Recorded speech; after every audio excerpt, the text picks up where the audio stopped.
भारत पाकिस्तान सीमा पर मुंबई का एक पुलिस अधिकारी बीते कई सालों से सबूत तलाश रहा है।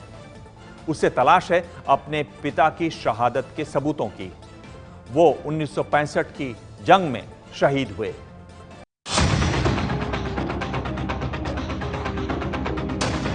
महाराष्ट्र पुलिस में बतौर इंस्पेक्टर काम करने वाले रमेश भोसले के जहन में अपने पिता की बस धुंधली सी यादें ही बची हैं। ये जब 5 साल के थे तब इनके पिता गणपत भोसले की मौत की खबर आई। गणपत भोसले गुजरात की स्टेट रिजर्व पुलिस में काम करते थे और 1965 में कच्छ से सटी पाकिस्तान की सीमा के पास तैनात थे।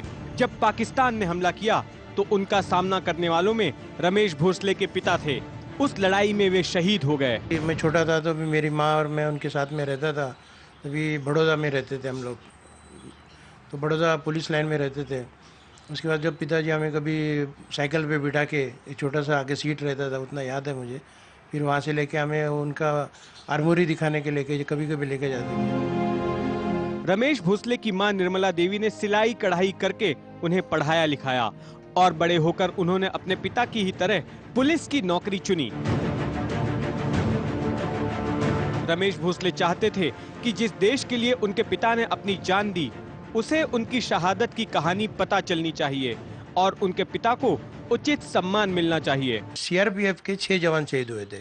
सीआरपीएफ का वहाँ पे वॉर मेमोरियल बना हुआ है। उनको देखभाल करने के लिए उन लोग के जवान रहते। सिर्फ इन लोग का शहीद वॉर मेमोरियल नहीं है, तो मैं चाहता हूँ कि इनका वॉर मेमोरियल वहाँ पे बने।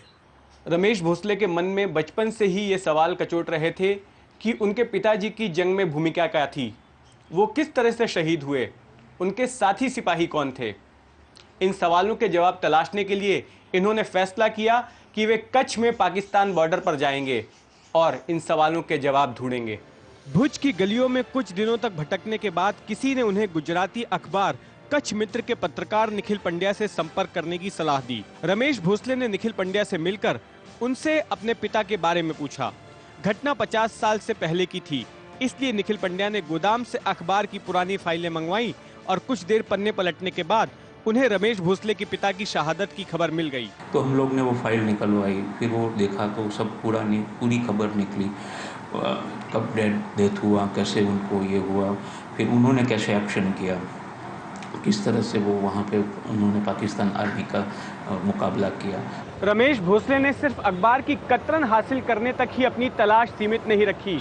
वे उन लोगों से भी मिलना चाहते थे जो कि जंग में उनके पिता के साथ थे और जिन्होंने उनके पिता को जंग लड़ते हुए देखा था। निखिल पंड्या की मदद से रमेश भोसले ने ऐसे लोगों की खोज जारी रखी और जल्द ही भांजी भाई जडेजा की शक्ल में उनकी तलाश पूरी हुई। भांजी भाई जडेजा उनके पिता के साथ पुलिसकर्मी थे। जब रमेश भोसले इनसे मिले तो गले लगकर रो पड़े।